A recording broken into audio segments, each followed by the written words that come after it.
ಹಲವು ಪ್ರಶ್ನೆಗಳು ನಮ್ಮನ್ನು ಕಾಡ್ತಾ ಇವೆ. ಆ ಪ್ರಶ್ನೆಗಳಿಗೆ ಉತ್ತರಗಳು ಇನ್ನೂ ಸಿಗ್ತಾ ಇಲ್ಲ. BSY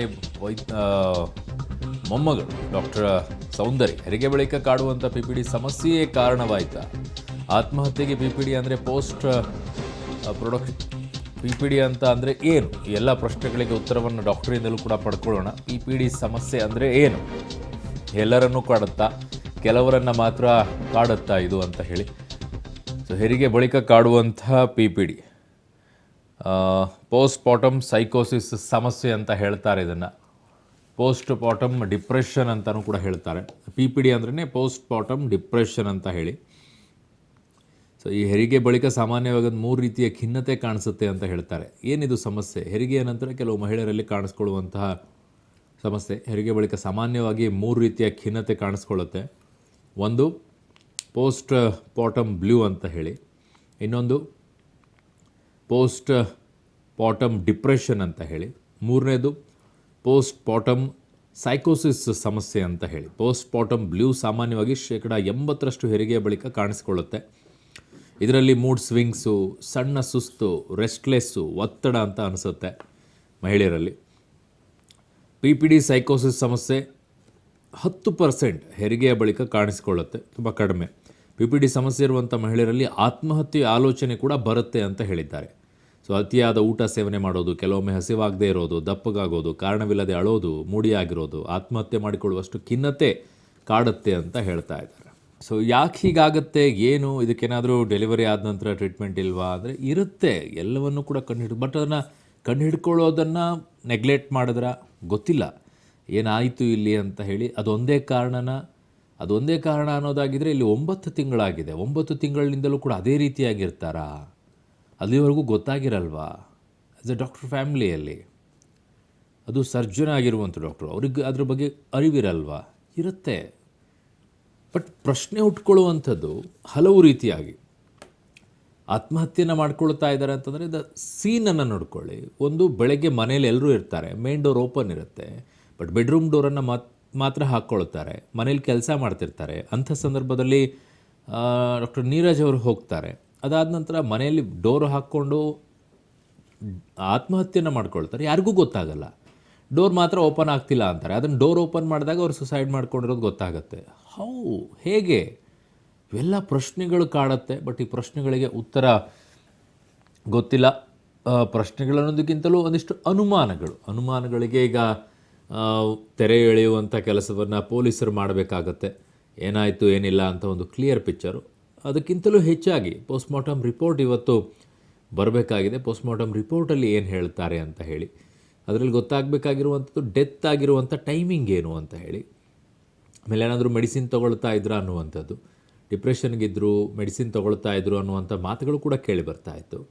ಸೊ ಹಾಗಾಗಿ ಆ ಸಂದರ್ಭದಲ್ಲಿ ಏನಾದರೂ ಮೆಡಿಸಿನ್ ತೊಗೊಳ್ತಾ ಇದ್ದರೆ ಯಾವ ಮೆಡಿಸಿನನ್ನು ತೊಗೊಳ್ತಾ ಇದ್ರು, ಯಾವ ಡಾಕ್ಟ್ರ್ ಬಳಿ ತೋರಿಸ್ತಾ ಇದ್ರು, ಏನು ಸಮಸ್ಯೆಯಿಂದ ಬಳಲ್ತಾ ಇದ್ರು, ಯಾವ ಗಲಾಟೆ ಇಲ್ಲ ಏನೂ ಇಲ್ಲ ಅಂತಾರೆ. ಆದರೆ ತಾತನ ಮನೆಯಿಂದ ಬಂದು ಒಂದೇ 24 ಗಂಟೆನೇ ಕಳೆದಿಲ್ಲ ಇನ್ನು, ಅಷ್ಟರೊಳಗೇ ಅವರು ಸುಸೈಡನ್ನು ಮಾಡಿಕೊಂಡು ಜೀವನೇ ಹೊರಟೋಗ್ಬಿಡುತ್ತೆ ಅನ್ನುವಂಥ ಪರಿಸ್ಥಿತಿ ಬಂದರೆ ಏನಾಯಿತು ಅಂಥದ್ದು? ತಾತನ ಮನೆಯಲ್ಲಿದ್ದಾಗಂಥ ಮಾಡ್ಕೊಳ್ಬೇಕಾಗಿತ್ತು, ತಾತನ ಮನೇಲಿ ಮಾಡ್ಕೊಳ್ಬೇಕಾಗಿತ್ತು, ಯಾಕೆ ಮಾಡ್ಕೊಳ್ಳಿಲ್ಲ? ಗಂಡನ ಮನೆಗೆ ಬಂದಂಥ ಸಂದರ್ಭದಲ್ಲೇ ಯಾಕೆ ಮಾಡಿಕೊಂಡ್ರು? ಇಂತಹ ಹಲವು ರೀತಿಯಾದಂಥ ಪ್ರಶ್ನೆಗಳು ಹುಟ್ಕೊಳ್ಳುತ್ತೆ, ಅನುಮಾನಗಳು ಹುಟ್ಕೊಳ್ಳುತ್ತೆ. ಬಟ್ ನಾವು ಕೂತ್ಕೊಂಡು ಅನುಮಾನಗಳನ್ನು ವ್ಯಕ್ತಪಡಿಸೋಕ್ಕಿಂತಲೂ ಆ ಕುಟುಂಬದವರು ಅನುಮಾನಗಳನ್ನು ವ್ಯಕ್ತಪಡಿಸ್ತಾ ಇದ್ದಾರಾ, ಅಥವಾ ಅವ್ರಿಗೆ ಗೊತ್ತಿತ್ತಾ ಈ ರೀತಿ ಖಿನ್ನತೆಗೆ ಒಳಗಾಗಿದ್ದಾಳೆ ಅಂತ ಹೇಳಿ? ಆಮೇಲೆ ಆತ್ಮಹತ್ಯೆಯನ್ನು ಮಾಡಿಕೊಳ್ಳುವಂಥ ಆಲೋಚನೆ ಕೂಡ ಬರುತ್ತೆ ಅಂತ ಹೇಳ್ತಾರೆ PPD ಸಮಸ್ಯೆಯಲ್ಲಿ. ಹಾಗಿದ್ದಾಗ ಈ ಹಿಂದೆನೂ ಆ ರೀತಿಯಾದಂಥ ಪ್ರಯತ್ನವನ್ನು ಮಾಡಿದ್ರಾ? ಗೊತ್ತಿಲ್ಲ ಏನು ಕತೆ ಅಂತ ಹೇಳಿ. ಸೊ ಎಲ್ಲವೂ ಕೂಡ ಕ್ಲಿಯರ್ ಆಗಬೇಕು. ನಾವು ಅದಕ್ಕೆ ಡಾಕ್ಟರ್ ಜೊತೆಗೆ ಮಾತನಾಡ್ತಾ ಇದ್ವಿ, ಯಾಕೆ ಈ ರೀತಿಯಾದಂಥ ಸಮಸ್ಯೆಯನ್ನು ಬಳಲ್ತಾರೆ ಅಂತ ಹೇಳಿ. ಸೊ ಎಲ್ಲವನ್ನೂ ಕೂಡ ಉತ್ತರವನ್ನು ಪಡ್ಕೊಳ್ಳೋಣ. ಡಾಕ್ಟರ್ ಸೌಂದರ್ಯ ಆತ್ಮಹತ್ಯೆಗೆ ಕಾರಣ ಏನು ಅಂತೇಳಿ ಪೊಲೀಸರು ಇನ್ನೊಂದು ದಿಕ್ಕಿನತ್ತ ತನಿಖೆಯನ್ನು ಮಾಡ್ತಾ ಇದ್ದಾರೆ. ಸೊ ಆ ತನಿಖೆ ಆಗಬೇಕಾಗಿದೆ. ಮೊದಲನೇದಾಗಿ ಆ ಕೊಠಡಿಯಲ್ಲಿ ಯಾವುದೇ ರೀತಿಯಾದಂತಹ ಡೆತ್ ನೋಟ್ಗಳು ಸಿಕ್ಕಿಲ್ಲ, ಡೆತ್ ನೋಟ್ ಏನೂ ಇಲ್ಲ ಅಂತೆ. ಜೊತೆಗೆ ಏನಾದರೂ ಮೆಸೇಜ್ ಮಾಡ್ತಾ ಇದ್ರಾ, ಯಾರಾದರೂ ಒಬ್ಬ ವ್ಯಕ್ತಿ ಯಾರ ಜೊತೆಗಾದರೂ ತಮ್ಮ ಫೀಲಿಂಗ್ಸನ್ನು ಹಂಚ್ಕೊಳ್ತಾ ಇರ್ತಾರೆ. ತುಂಬ ಆತ್ಮೀಯರಾಗಿರುವಂಥವ್ರು, ಗೆಳೆಯರು, ಆ ಶೇರಿಂಗ್ ಏನು ಮಾಡ್ಕೊಂಡಿರಲಿಲ್ವಾ? ತಂಪಾಡಿಗೆ ತಾವೇ ಒಬ್ಬರೇ ಖಿನ್ನತೆಗೊಳಗಾಗ್ತಿದ್ರ? ಯಾವಾಗಿದ್ರೂ ಕೂಡ ಏನೇ ಇದ್ರೂ ಹಂಚ್ಕೊಳ್ಬೇಕು ಅಂತಾರೆ, ಆಗ ಖಿನ್ನತೆ ಕಡಿಮೆ ಆಗುತ್ತೆ ಅಂತಾರೆ. ಬಟ್ ಇಲ್ಲಿ ಅವ್ರು ಆ ಫೀಲಿಂಗ್ಸನ್ನು ಹಂಚ್ಕೊಂಡಿರ್ಲಿಲ್ವಾ? ಗಂಡನ ಜೊತೆಗೂ ಹಂಚ್ಕೊಂಡಿರ್ಲಿಲ್ವಾ? ಅದಿಲ್ಲ ಅಂದರೆ ಅಜ್ಜ ಅಜ್ಜಿ ಕಡೆ ಆದರೂ ಹಂಚ್ಕೊಳ್ತಾರೆ. ಬಟ್ ಇಲ್ಲಿ ಅಜ್ಜನ ಹತ್ರ ಏನಾದರೂ ಹೇಳ್ಕೊಂಡಿದ್ರ? ಹೇಳುವಂಥ ಪರಿಸ್ಥಿತಿ ಇರಲಿಲ್ವಾ? ಏನಿಲ್ಲ ಅಂತಂದರೂ ಹೆಣ್ಮಕ್ಳು ಅಪ್ಪನ ಹತ್ರನೋ ಅಮ್ಮನ ಹತ್ರನೋ ಇಂಥ ವಿಚಾರಗಳನ್ನು ಹೇಳ್ಕೊಳ್ತಾರೆ. ಅಮ್ಮನ ಹತ್ರನೂ ಹೇಳ್ಕೊಂಡಿರ್ಲಿಲ್ವಾ? ಗೊತ್ತಿಲ್ಲ ಏನಾಗಿದೆ ಅಂತ ಹೇಳಿ. ಎಸ್ ಡಾಕ್ಟ್ರೇ, ನನ್ನ ಧ್ವನಿ ಕೇಳಿಸ್ತಾ ಇದೆ ಅಂತ ಭಾವಿಸ್ತೀನಿ ಡಾಕ್ಟ್ರೇ. ನನಗೆ ಕೇಳಿಸ್ತಿದ್ಯಾ? ಹಾಂ, ಈಗ ಕೇಳಿಸ್ತಾ ಇದೆ ಡಾಕ್ಟ್ರೆ. ಎಸ್, ಈ ಸಂದರ್ಭದಲ್ಲಿ ಇದಕ್ಕೆ ಟ್ರೀಟ್ಮೆಂಟ್ ಅದು ಏನು ಇಲ್ವಾ? ಈ ರೀತಿಯಾಗಿ ಗೊತ್ತಾಗುತ್ತಾ ಇದು ಈ ಸಮಸ್ಯೆಯಿಂದ ಬಳಲ್ತಾ ಇದ್ದಾರೆ ಅಂತೇಳಿ ಡಾಕ್ಟ್ರೆ? Definitely treatable. ಇದು one of the few psychiatric conditions where treatment available ಇದೆ. ಬಟ್ ಪ್ರಾಬ್ಲಮ್ ಏನಾಗುತ್ತೆ ಅಂದ್ರೆ, ಈಗ ನಿಮ್ಗೆ ಗೊತ್ತಿರೋ ಹಾಗೆ ಡೆಲಿವರಿ ಟೈಮ್ ಅಲ್ಲಿ ಅವರು OBG ಅಂದ್ರೆ ಆಬ್ಸ್ಟೆಟ್ರಿಷಿಯನ್ ಹತ್ರ ಹೋಗಿರ್ತಾರೆ, ಡೆಲಿವರಿ ಮಾಡಿಸ್ಕೊತಾರೆ. ಅದಾದ ನಂತರ ಚೆಕಪ್ ಅಂದ್ರೆ ಒಂದು 6 weeks ಅಲ್ಲಿ ಪೋಸ್ಟ್ ಪಾರ್ಟಮ್ ಚೆಕಪ್ ಅಂತ ತಾಯಿಗಿರುತ್ತೆ. ಅದಾದ ನಂತರ ಬರೀ ಮಕ್ಕಳಿಗೆ ಮಾತ್ರ, ಮಗುಗ್ ಮಾತ್ರ ಇರುತ್ತೆ ಅಲ್ವಾ? ಡಾಕ್ಟರ್ ಅವರು ತಾಯಿ ಆರೋಗ್ಯ ಸ್ವಲ್ಪ ಅನ್ಫಾರ್ಚುನೇಟ್ಲಿ ಕಡೆಗಣಿಸ್ತಾ ಹೋಗ್ತಾರೆ ಎಲ್ಲರೂ. ಮಗು ವ್ಯಾಕ್ಸಿನೇಷನ್ ಆಗಿರ್ಬೋದು, ಮಗು ಚೆಕಪ್ ಆಗಿರ್ಬೋದು, ಅದೇ ಮಾಡಿಸ್ತಿರ್ತಾರೆ ಅದಾದ್ಮೇಲೆ ಅಲ್ವಾ? ಇದು one of the main reasons post partum period ಅಂದ್ರೆ, ಪೋಸ್ಟ್ ಪಾರ್ಟಮ್ ಅಂದ್ರೆ ಡೆಲಿವರಿ ಆದ ನಂತರದ ಪೀರಿಯಡ್ ಅಲ್ಲಿ ತೊಂದ್ರೆ ಡಯಾಗ್ನೋಸ್ ಆಗದೆ ಇರೋದಕ್ಕೆ one of the main reasons. Secondly, ಅವರು ಡಾಕ್ಟ್ರೇ ಅಂತಾನೆ ಕರೆಕ್ಟ್ ಆಗಿ ಹೇಳಿದ್ರಿ ನೀವು. ಬಟ್ ಇನ್ಸೈಟ್ ಅಂತ ಹೇಳ್ತೀವಿ. ಇನ್ಸೈಟ್ ಅಂದ್ರೆ ತನಗೆ ತೊಂದರೆ ಆಗಿದೆ ಅಂತ ಪೇಷಂಟ್ಗೆ ಎಷ್ಟು ಭಾಗ ಗೊತ್ತಿರುತ್ತೆ ಅಂತ, ಆಯ್ತಾ? ಸೊ ಈಗ ಸೈಕ್ಯಾಟ್ರಿಕ್ ಇಲ್ನೆಸಸ್ ಅಲ್ಲಿ ಇನ್ಸೈಟ್ ತುಂಬಾ ಕಮ್ಮಿ ಇರುತ್ತೆ. ಆ ಬೇಜಾರಾಗಿರೋದಕ್ಕೆ ಅವರು ಪೇಷಂಟ್ನೇ ಡಯಾಗ್ನೋಸ್ ಮಾಡ್ಕೊಳ್ಳೋದು ತುಂಬಾ ಕಷ್ಟ ಆಗುತ್ತೆ.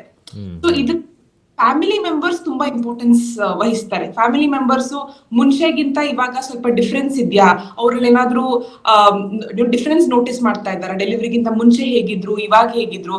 ಸೊ ಇದು most majority of the part family members ಮೇಲೆ ಬರುತ್ತೆ. ಪೇಷಂಟ್ ಅವರೇನೆ ಎಕ್ಸ್ಪ್ರೆಸ್ ಮಾಡೋದು ಸ್ವಲ್ಪ ಕಮ್ಮಿ ಆಗಿರಬಹುದು. ಏನಂದ್ರೆ ತಾಯಿಗೆ ಈಗ ಸ್ವಲ್ಪ ಗಿಲ್ಟ್ ಇರುತ್ತೆ, ಅಂದ್ರೆ ಮಗು ಇದೆ, ಈಗ ನಾನು ಈ ತರ ಎಲ್ಲ ಹೇಳಿದ್ರೆ ಏನ್ ಅನ್ಕೊಂತಾರೋ ಜನ.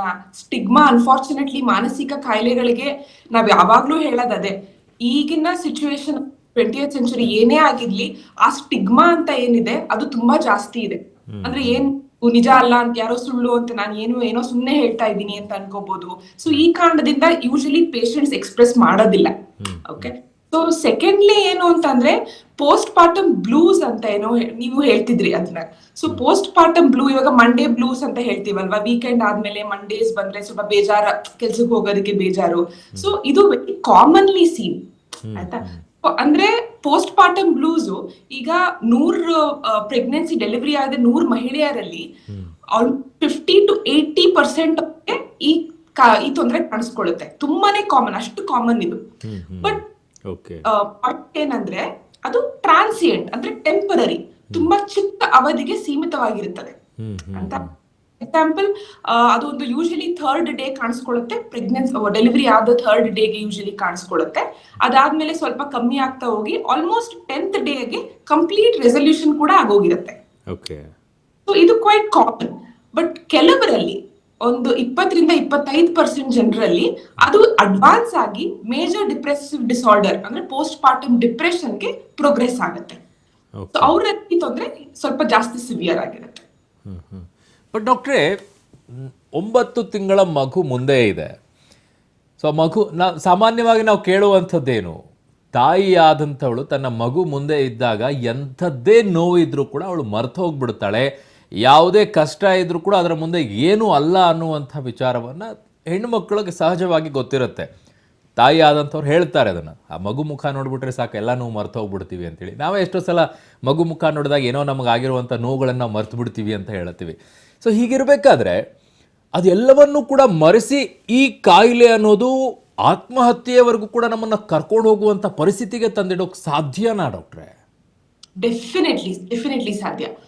ಬಿಕಾಸ್ ನಾವ್ ನೋಡ್ತೀವಿ ಇವಾಗ, ಎಸ್ಪೆಷಲಿ ಇವಾಗ ರೀಸೆಂಟ್ ಟೈಮ್ಸ್ ಅಲ್ಲಿ ನಾವೆಲ್ಲ ನೋಡಿರ್ತೀವಿ, ಎಲ್ಲ ಇರುತ್ತೆ ಅವ್ರಿಗೆ, ಹಣ, ಅಂತಸ್ತು, ಆಸ್ತಿ, ಒಂದ್ ಒಳ್ಳೆ ಕರಿಯರ್ ಇದೆ, ಫ್ಯಾಮಿಲಿ ಇದೆ, ಎಲ್ಲ ಇರುತ್ತೆ. ಬಟ್ ಯಾಕೆ ಆತ್ಮಹತ್ಯೆ ಮಾಡ್ಕೊಂತಾರೆ ಅಂತ ನಾವು ತುಂಬಾ ಇವಾಗ ಇತ್ತೀಚೆಗೆ ಇನ್ಸ್ಟೆನ್ಸಸ್ ಕೂಡ ನೋಡಿದ್ವಿ ನಾವು. ಸೊ ಆತ್ಮಹತ್ಯೆ, ಇವಾಗ ಡಿಪ್ರೆಷನ್ ನಲ್ಲಿ ನಾನು ಹೇಳಕ್ ಇಷ್ಟಪಡೋದಂದ್ರೆ ಅದು ಒಂದು ಕಾಯಿಲೆ ಅಷ್ಟೇ. ಅದು ನಿಮ್ಮ ಅಂತಸ್ತು ನೋಡಿ, ನಿಮ್ಮ ಸ್ಟ್ಯಾಟಸ್ ನೋಡಿ, ಈಗ ಯಾವುದೇ ಇವಾಗ ಕ್ಯಾನ್ಸರ್ ಆಗಿರ್ಬೋದು, ಡಯಾಬಿಟೀಸ್ ಆಗಿರ್ಬೋದು, ಹೈಪರ್ ಟೆನ್ಷನ್ ಆಗಿರ್ಬೋದು, ನಿಮಗೆ ದುಡ್ಡಿದ್ಯಾ, ನಿಮ್ಗೆ ಖುಷಿ ಇದೆಯಾ, ಅದನ್ನ ನೋಡಿ ಬರೋದಿಲ್ಲ ಅಲ್ವಾ. ಅದೇ ರೀತಿ ಇವಾಗ ಡಿಪ್ರೆಷನ್ ಅಲ್ಲೂ 2 ರೀತಿ ಇರುತ್ತೆ. ಎಂಡೋಜಿನಸ್ ಡಿಪ್ರೆಷನ್ ಅಂತ ಹೇಳ್ತೀವಿ, ಎಕ್ಸೋಜಿನಸ್ ಡಿಪ್ರೆಷನ್ ಅಂತ ಹೇಳ್ತೀವಿ. ಒಂದು ಏನೋ ಆಚೆ ಏನೋ ಔಟ್ಸೈಡ್ ಎನ್ವೈರನ್ಮೆಂಟ್ ಇಂದ ಆಗಿರೋದು, ಅಂದ್ರೆ ಏನೋ ನನ್ಗೆ ಇವಾಗ ಕೆಲಸ ಹೋಯ್ತು, ನನ್ಗೆ ಹಣಕಾಸಿನ ತೊಂದರೆ ಆಯ್ತು, ಈ ಕಾರಣದಿಂದ ಆಗುವಂತಹ ಡಿಪ್ರೆಷನ್ ಬೇರೆ ಆಯ್ತಾ. ಇನ್ನೊಂದು ಎಂಡೋಜಿನಸ್ ಅಂತ ಏನ್ ಹೇಳ್ತೀವಿ, ಅದು ಏನು ಕಾರಣನೇ ಇರೋದಿಲ್ಲ, there is no stress at all, but ಒಳಗಿಂದ ಕಾಯಿಲೆಯಿಂದ ಬರುವಂತಹ ತೊಂದರೆ. ಸೊ ಕಾಯಿಲೆ ಯಾಕಾಗುತ್ತೆ, ಬೇಸಿಕ್ಲಿ ನಮ್ಮ ಮೆದುಳಿನಲ್ಲಿ ಅಥವಾ ಬಾಡಿಯಲ್ಲಿ ಸಣ್ಣ ಸಣ್ಣ ರಾಸಾಯನಗಳು, ನ್ಯೂರೋ ಟ್ರಾನ್ಸ್ಮಿಟರ್ಸ್ ಅಂತ ಕರಿತೀವಿ. ಸೊ ಈ ನ್ಯೂರೋ ಟ್ರಾನ್ಸ್ಮಿಟರ್ಸ್ ಇರುತ್ತೆ, ಅಂದ್ರೆ ನೀವು ಕೇಳಿರ್ತೀರ ಇವಾಗ ಸೆರೋಟೋನಿನ್, ಡೋಪಮಿನ್, ಅಡ್ರಿನಲಿನ್, ಈ ತರ ಹಲವಾರು ನ್ಯೂರೋ ಟ್ರಾನ್ಸ್ಮಿಟರ್ಸ್ ಬಗ್ಗೆ ಕೇಳಿರ್ತೀರಾ ನೀವು, ನಮ್ಮಲ್ಲಿ ಇರುತ್ತೆ ಅಂತ. ಸೊ ಇದ್ರಲ್ಲಿ ಇಂಬ್ಯಾಲೆನ್ಸ್ ಆದಾಗ, ಏರಿಳಿತ ಆದಾಗ ಆಗುವಂತಹ ಬೇಸಿಕ್ ಸೈಕ್ಯಾಟ್ರಿಕ್, ಯೂಶಲಿ ಈ ಡಿಪ್ರೆಷನ್ ಆಗಿರ್ಬೋದು, ಆಂಗ್ಸೈಟಿ ಆಗಿರ್ಬೋದು, ಈ ತೊಂದರೆಯಿಂದ ಆಗುವಂತದ್ದು ಈ ನ್ಯೂರೋ ಟ್ರಾನ್ಸ್ಮಿಟರ್ಸ್ ಅಲ್ಲಿ ಇಂಬ್ಯಾಲೆನ್ಸ್ ಆದಾಗ. ಸೊ ಆ ಟೈಮ್ ನಲ್ಲಿ ನಿಮ್ಗೆ ಏನಿದೆ ಏನು, ಇಟ್ ಡಸಂಟ್ ಮ್ಯಾಟರ್, ಬಿಕಾಸ್ ಆಗ ನಾವು ಸೈಕಾಲಜಿಯಲ್ಲಿ ಒಂದು ಕಾನ್ಸೆಪ್ಟ್ ಇದೆ, ಟನಲ್ ವಿಷನ್ ಅಂತ ಹೇಳ್ತೀವಿ. ಅಂದ್ರೆ ಆ ಡಿಪ್ರೆಷನ್ ಎಷ್ಟು ಅತಿರೇಕದಲ್ಲಿ ಇರುತ್ತೆ ಅಂದ್ರೆ, ಒಂದು ಟನಲ್ ಅಲ್ಲಿ ನೀವು ಹೋಗ್ತಿರ್ತೀರಲ್ಲ, ಇವಾಗ ಪಾಸ್ ಮಾಡ್ತಿರ್ತೀರ, ಪೂರ್ತಿ ಕತ್ಲೆ ಇರುತ್ತೆ. ಸೊ ಆ ಟೈಮ್ ನಲ್ಲಿ ಅವ್ರ ದೃಷ್ಟಿಕೋನ ಕೂಡ ಅದೇ ರೀತಿ ಇರುತ್ತೆ, ಅಂದ್ರೆ ಎಲ್ಲ ಕತ್ಲೆ. ಅವ್ರಿಗೆ ಎಂಡ್ ಅಲ್ಲಿ ಕಾಣಿಸ್ತಾ ಇರೋ solution, the light at the end of the tunnel ಅಂತೀವಲ್ಲ, ಆ ಬೆಳಕು, ಆ ಎಷ್ಟು ಕತ್ಲೆ ಇರುತ್ತೆ ಆ ಟೈಮ್ ಅಲ್ಲಿ, ಅಂದ್ರೆ ಆ ಸೊಲ್ಯೂಷನ್ ಅವ್ರಿಗೆ ಆ ಟೈಮ್ ನಲ್ಲಿ ಕಾಣಿಸೋದು ಸಾವು ಮಾತ್ರ. ಅಂದ್ರೆ ಇದೆಲ್ಲದ್ರಿಂದ ನಾನು ಈ ಸಿಚುವೇಶನ್ ಇಂದ ಆಚೆ ಬರಕ್ಕೆ ನನಗೆ ಸಾವು ಒಂದೇ ಆಪ್ಷನ್ ಅಂತ ಕಾಣಿಸಕ್ ಶುರು ಆಗುತ್ತೆ ಅವ್ರಿಗೆ. ಸೊ ಆ ಕಾನ್ಸೆಪ್ಟ್ ಅಲ್ಲಿ ಆ ಟೈಮ್ ನಲ್ಲಿ ನೀವ್ ಏನೇ ಮಾಡಿದ್ರು ಇಟ್ ಡಸಂಟ್ ಮ್ಯಾಟರ್, ನಿಮ್ಗೆ ಏನೇನಿದೆ ಅದು ಅವ್ರಿಗೆ ಜ್ಞಾಪಕನೂ ಬರೋದಿಲ್ಲ, ಅವ್ರಿಗೆ ಅದರಿಂದ ಖುಷಿ ಕೂಡ ಸಿಗೋದಿಲ್ಲ. ಸೊ ನಾನು ಆಕ್ಚುಲಿ ಸಿವಿಯರ್ ಪೋಸ್ಟ್ ಪಾರ್ಟಮ್ ಸೈಕೋಸಿಸ್ ಅಲ್ಲಿ ನಾವು ಅನ್ಫಾರ್ಚುನೇಟ್ಲಿ ಏನ್ ನೋಡಿದೀವಿ ಅಂದ್ರೆ, ಇನ್ಫ್ಯಾಂಟಿಸೈಡ್ ಕೂಡ ಆಕ್ಚುಲಿ ನಾವು ನೋಡಿದೀವಿ. ಪೋಸ್ಟ್ ಪಾರ್ಟಮ್ ಸೈಕೋಸಿಸ್ ಅದು ತುಂಬಾನೇ ರೇರ್, 1 to 2%, ಲೈಕ್ 0.1 to 0.2% ಜನರಲ್ ಕಾಣಿಸ್ಕೋಬಹುದು ಅದಷ್ಟೇ. ಸೊ ಅದ್ರಲ್ಲಿ ಏನಂದ್ರೆ, ತಾಯಿ ಎಷ್ಟು ಡಿಸ್ಟರ್ಬ್ ಆಗಿರ್ತಾರೆ ಅಂದ್ರೆ, ಅವ್ರ ಜೀವ ಕೂಡ ತಗೊಳ್ಳೋದಲ್ದೆ ಮಗು ಕೂಡ ಜೀವ ತಗೊಳ್ಳೋ ತುಂಬಾ ಇನ್ಸ್ಟೆನ್ಸಸ್ ಇದೆ. ಸೊ ಆ ಟೈಮ್ ನಲ್ಲಿ ಅವರ ಮಾನಸಿಕ ಸ್ಥಿತಿ ಸೀಮಿತದಲ್ಲಿ ಡೆಫಿನೆಟ್ಲಿ ಇರೋದಿಲ್ಲ. ಬಟ್ ಡಾಕ್ಟ್ರೆ, ನಾನು ತುಂಬ ಕೇಳಿರೋದೇನು ಅಂತಂದರೆ, ಎಷ್ಟೋ ಹೆಣ್ಣು ಮಕ್ಕಳು ಹೇಳ್ತಾರೆ, ನಾನು ಬದುಕಿರೋದೇ ನನ್ನ ಮಗಗೋಸ್ಕರ, ನನ್ನ ಮಗಳಿಗೋಸ್ಕರ, ಅವಳು ಇದ್ದಿದೆ ಅಂದರೆ ನಾನೇ ಆತ್ಮಹತ್ಯೆ ಮಾಡ್ಕೊಂಡ್ಬಿಡ್ತಾ ಇದ್ದೆ, ಅಂತಹ ಪರಿಸ್ಥಿತಿ ನನ್ನ ಕುಟುಂಬದಲ್ಲಿದೆ, ಅಂತಹ ಕಷ್ಟ ನನ್ನ ಕುಟುಂಬದಲ್ಲಿದೆ, ನಾನು ಬದುಕ್ತಾ ಇರೋದೇ ಅವಳಿಗೋಸ್ಕರ, ನಾನು ಬದುಕ್ತಾ ಇರೋದು ಅವನಿಗೋಸ್ಕರ, ಅವಳನ್ನು ಒಂದು ದಾರಿಗೆ ತರೋವರೆಗೂ, ಅವಳು ಒಂದು ಏಜಿಗೆ ಬರೋವರೆಗೂ ನಾನು ಬದುಕಬೇಕು ಅನ್ನುವಂಥ ನಿರ್ಧಾರ ಮಾಡಿದ್ದೀನಿ ಅಂಥೇಳಿ ಆ ಮನಸ್ಥಿತಿನೂ ಬರುತ್ತೆ. ಅಂಥದ್ರಲ್ಲಿ 9 ತಿಂಗಳ ಮಗುವನ್ನು ಕಣ್ಮುಂದೆ ಇಟ್ಕೊಂಡು ನಾನು ಅದನ್ನು ಬೆಳೆಸಬೇಕು ಅನ್ನುವಂಥ ಆ ಮನಸ್ಸು ಬರಲ್ವಾ ಈ ಕಾಯಿಲೆಯಲ್ಲಿ ಅಂತ ಡಾಕ್ಟ್ರೆ? ಈ ಕಾಯಿಲೆಯಲ್ಲಿ ಬರೋದಿಲ್ಲ, ಅನ್ಫಾರ್ಚುನೇಟ್ಲಿ ಬರೋದಿಲ್ಲ. ಅವ್ರಿಗೆ ಆನಿಡೋನಿಯಾ ಅಂತ ಹೇಳ್ತೀವಿ ನಾವು. ಆನಿಡೋನಿಯಾ ಅಂದ್ರೆ loss of interest in previously pleasurable activities. ಅಂದ್ರೆ ಮುಂಚೆ ಅವ್ರಿಗೆ ಅದ್ರಲ್ಲಿ ಏನೋ ಖುಷಿ ಸಿಕ್ತಿತ್ತು, ಇವಾಗ ನಮ್ಗೆ ಒಬ್ಬೊಬ್ರಿಗೆ ಸಿನಿಮಾ ನೋಡೋದ್ರಲ್ಲಿ ಖುಷಿ ಸಿಗ್ಬೋದು, ಫ್ಯಾಮಿಲಿ ಜೊತೆ ಟೈಮ್ ಸ್ಪೆಂಡ್ ಮಾಡೋದ್ರಲ್ಲಿ ಖುಷಿ ಸಿಗ್ಬೋದು, ಇಲ್ಲ ಏನೋ ಹಾಬೀಸ್ ಇರ್ಬೋದು. ಇದ್ರಲ್ಲಿ ನಮ್ಗೆ ಏನೋ ಒಂದು ಪರ್ಟಿಕ್ಯುಲರ್ ಮಾಡಿದ್ರೆ ನಮ್ಗೆ ತುಂಬಾ ಖುಷಿ ಆಗುತ್ತೆ ಅಂತ ಎಲ್ರಲ್ಲೂ ಒಂದಿರುತ್ತಲ್ವಾ. ಸೊ ಆ ಕಾನ್ಸೆಪ್ಟ್ ಹೋಗ್ಬಿಡುತ್ತೆ ಡಿಪ್ರೆಷನ್ ಅಲ್ಲಿ. That is one of the main thing. ನಮಗ್ ಮುಂಚೆ ಏನ್ ಖುಷಿ ಸಿಕ್ತಿತ್ತು ಅದ್ರಲ್ಲೂ ಕೂಡ ಇವಾಗ ಖುಷಿ ಕಾಣೋದಿಲ್ಲ ಅವ್ರಿಗೆ. ಅಷ್ಟು ಸಿವಿಯರ್ ಇಟ್ಸ್ ಸೊಮ್ಯಾಟಿಕ್ ಸಿಂಡ್ರೋಮ್ಸ್ ಆಗಿರ್ಬೋದು, ಸುಸ್ತು, ಏನು ಮಾಡಕ್ ಆಸಕ್ತಿ ಇಲ್ಲ, full lack of motivation, lack of interest. So ನೀವು ಕೇಳಿರ್ತೀವಿ ಇವಾಗ ಸೆರೋಟೋನಿನ್ ಅಂತ ನಾನು ಏನ್ ಹೇಳ್ದೆ, ಅದು ನೀವು ನಮ್ಗೆ ಲೋಕಲ್ ಲ್ಯಾಂಗ್ವೇಜ್ ಅಲ್ಲಿ ಅಂದ್ರೆ ಹ್ಯಾಪಿ ಹಾರ್ಮೋನ್ ಅಂತಾನೆ ಕರೆಯೋದು. ನಮ್ ಜೀವನದಲ್ಲಿ ನಾವು ಖುಷಿಯಾಗಿ ಇದ್ ಮಾಡ್ಕೊಂಡು ನಾವು ಜೀವನ ಮಾಡೋದಕ್ಕೆ ಸೆರೋಟೋನಿನ್ ತುಂಬಾ ಇಂಪಾರ್ಟೆಂಟ್ ಆಗುತ್ತೆ. ಅದೇ ರೀತಿ ಡೋಪಮಿನ್ ಕೂಡ ಮೋಟಿವೇಶನ್ ಹಾರ್ಮೋನ್ ಅಂತೀವಿ. ಅಂದ್ರೆ ನಾವು ಬೆಳಿಗ್ಗೆ ಎದ್ದು ಇವಾಗ ಕೆಲ್ಸಕ್ಕೆ ಹೋಗ್ಬೇಕು, ನಾನು ಅಡ್ಗೆ ಮಾಡ್ಬೇಕು, ನನ್ನ ಫ್ಯಾಮಿಲಿ ನೋಡ್ಕೋಬೇಕು.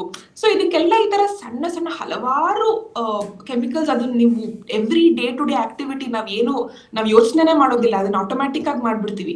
ಬಟ್ ಈ ಕೆಮಿಕಲ್ಸ್ ಅಷ್ಟು ಇಂಪಾರ್ಟೆನ್ಸ್ ಇರುತ್ತೆ ನಮ್ಮಿದ್ರಲ್ಲಿ.